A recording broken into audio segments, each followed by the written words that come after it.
a reading of the 21 Gun Salute by David Lee, in honor of this Memorial Day, and in particular remembrance to my two grandfathers, Ray Parafinzik and David Spesser, who both served in World War II. With special thanks to my friend Myrna at Expedition Press for gifting me this beautiful letterpress edition printed by Gray Spider Press. The 21 Gun Salute. The next biggest event of the season, the year the Wheaton place burned down, was Leland Haygood's funeral. He'd been putting off 2 years, getting his hating arrears caught up, all put in order. Finally got to it on a Thursday when the wind blew all morning, went to sleep in his chair, woke up dead that afternoon.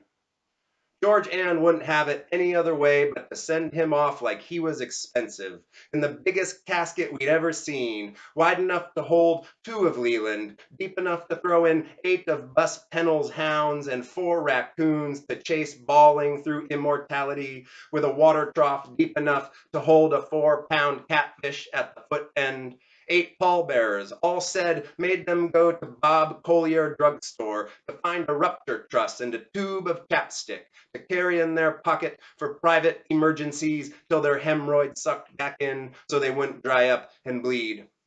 8 kind of prayers to grease the passage, singing to wake all 3 of the triurnal host from their slumber and rouse the everlasting eternities down to the subaltern deities, and a plague and endurance of scripture, eulogy, and sermon to put them all back into the sleep of the angelic heavens, where even Mrs. Bouchier said, by God, she could feel her blood sugar dropping. Leland was a veteran, and George Ann wanted to have none other than a 21-gun salute and bugle music at the graveyard with flag ceremony. So B.L. Wayburn got 7 old fart veterans of the big war with Leland against the Kaiser, practiced marching in line, right shouldering arms to be ready, went to Tahoka and borrowed 8 matching khaki shirts and brown ties tucked in between the 2nd and 3rd buttons, VFW cocksucker hats for them all so they'd look official before the Lord, but couldn't get them to borrow him any military M1 Garand rifles to him for the occasion. Had to go to Bill Edwards Hardware, where all he had matching was 5 12-gauge Mossberg pump shotguns and 2 breech brake 10-gaugers, the kind we called underrakers back then. That would have to be the best they could do, given the short notice. He didn't figure anybody would care. Leland was known to have poached a duck or 2 off No Lazy S tank water. He was sure he'd think it just fine.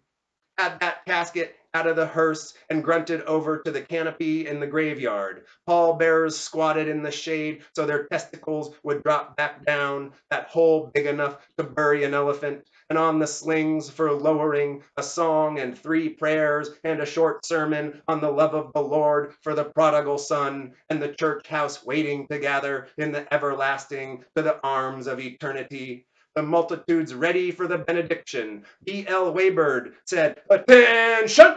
loud, because Bill Edwards gave all 6 who wanted earplugs for those shotguns, except Leonard Askins, who was so deaf he wore hearing aids in both ears hooked up to an electric megaphone on his chest and still said, huh? Every 3rd sentence till you'd have to start over and tell it twice it. 2nd time so he could lip read, turned up loud as it would go till he could hear. B.L. Wayburn call cadence and give our orders to raise and shoot. Forward march, he hollered. Them surviving soldiers of fortune paraded in front of the canopy out to platoon right, and then squad whoop, 1, 2, left face. Turned away so nobody might get his head blown off if one of them slipped holding their shotguns like rifles in a 7-man line of their as much as they could remember military best. Hollered, prepare to fire! All 7 guns come up like they were welded together on a length of windmill sucker rod. Those 2 12-gaugers in the middle with Leonard Askins in between so he could see what to do, pointing at the angels out of the firmament. Ready, aim, fire! Boom! 7 shotguns went off in a squatch, all of us proud, knowing they hadn't practiced with real guns before. Percussion rolled back and made the canopy flown up like a geyser shot off under a fat woman's skirt outside the grocery store. Same time, D.L. Wayburn said, "Ready!" They all pumped and broke the breech to shove in the next shotgun shell. For the second blasting, Leonard Askins said out loud, "Holy shit!" From the line, tried to hold up his shotgun with one arm, turned down that transformer on his chest with the other hand. Too late. "Aim!" he said. "Fire! Ba-ba-ba! Boom! Boom!" Ragged this time, like their spark plug lines got crossed, and the muffler backfired. "God damn!" Leonard Askins yelled, and tore both them earplugs off his head. Sound squalling through that hearing aid box like creatures was in there, maybe a duck and a wiener pig, fighting it out over half used ear of boiled corn, and the winner of it got to stay alive, dangling like Indian braids or 2-foot-long earbobs down on his chest. "Ready!" yelled, "I can't hear!" While they pumped and breached and broke and loaded. "Aim!" "I can't hear!" "Fire!" Boom! Boom! A goddamn boom thing! Held his shotgun above his head with one hand and pulled the kick, knocked that gun barrel almost back into Ollie McDougal's face. He said, "Look out, you son of a bitch! Pay attention to what you're doing!" Leonard hollering 9 times as loud as a pig stuck in loose wire, like he was talking to a Frenchman or Mexican who couldn't speak any language, trying to make him understand. "I can't hear a goddamn thing!" B.L. Wayburn yelled, "Shoulder! Right! Arms!" Ollie did, and jerked his head for Leonard to straighten up and act respectable at the funeral and get his gun up, hollering, "I think I've been crippled, by God!" But he did too, and turned back where they came from, except Leonard, who walked, wouldn't even turn his corners like a veteran of the Lost Wars, slouching boy from the high school, playing bugle over the ceremony while they folded the flag. When he got by the people on the plastic grass in the shade by the casket waiting to be put down in the hole, hollered, "I think my eardrums done lacerated and broke. Sounds like bombs went off in my head. I can't hear nothing." Like they all came there only to see him, standing all proper at attention before the waft of bugle music. Ollie McDougal punched him in the butt with his marching hand to keep him moving on and from disrupting the services so they could end the song, have one more endurance of benediction, let the Lord bend his ears and receive his departed spirit into heaven alone with the Baptists, go home and change clothes.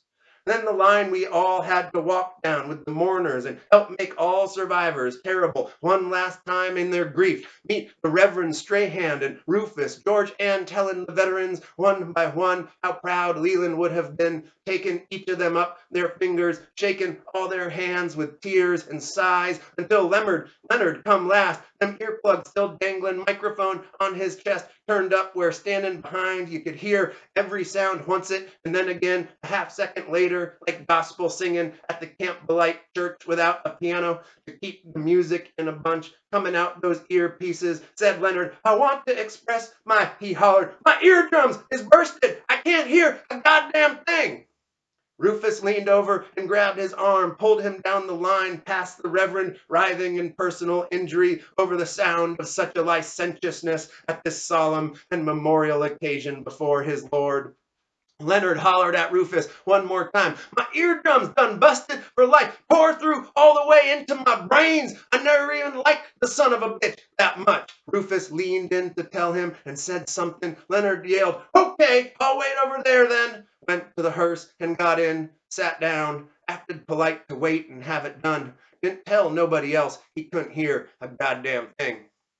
Week later, when we asked him what he said to have such a wonderful, calming effect before the widow and the Lord's servant, he told us we all knew Leonard could read some lips, being deaf, known it had come to the point. He whispered the one word that had to be what it took, and it was cold beer.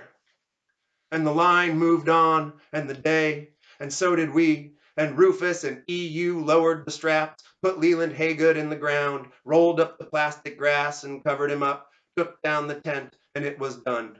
Then Rufus got in the hearse to go to town and get his debt to Leonard paid. It was all over one more time. Started up that big black car, him and Leonard Askins, without saying a word. They both took and drove away.